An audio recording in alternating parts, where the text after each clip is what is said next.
Hilangnya Rafael Aditya, siswa kelas 5 yang dilaporkan menghilang hampir sebulan. Dikenal oleh para guru siswa yang pendiam dan disiplin serta tidak banyak bermasalah di sekolah.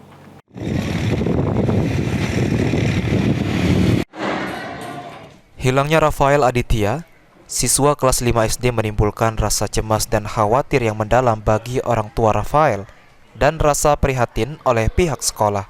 Di mata kepala sekolah dan dewan guru, Rafael Aditya merupakan siswa yang baik, disiplin, pendiam, dan tidak pernah terlibat masalah di sekolah.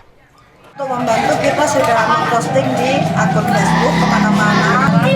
Belum ditemukan, semoga dimanapun Rafael berada, ya mudah-mudahan ketemu lah. Ya kita aku sebagai kepala sekolah turut sedih. Kok belum ditemukan sampai saat ini? Kemanapun mudah-mudahan dia dalam keadaan sehat walafiat, nanti tidak ada suatu apapun lah di sana. Mudah-mudahan secepatnya lah ditemukan. Hariannya dia anaknya mudah bergaul, dia tidak banyak ini itu, dia baik dengan kawan-kawannya, sangat inilah, sangat baiklah.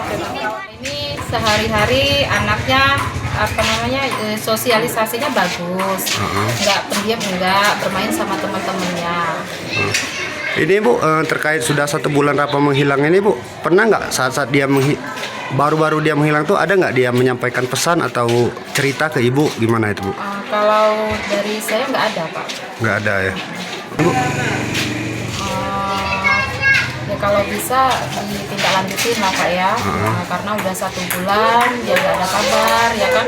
Kami kemarin sudah ada 1 minggu kemarin itu tuh ya sudah sempat ke rumahnya menanyakan gimana kabarnya Rafa, cuman untuk saat ini belum ada titik terangnya gitu Pak.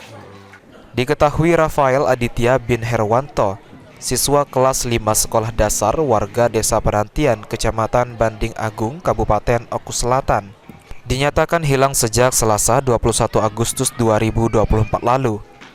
Rafael terakhir terlihat saat meninggalkan rumah sekitar pukul 7 malam dengan alasan pergi ke warung untuk membeli jajanan. Sri Fitriana, PAL TV.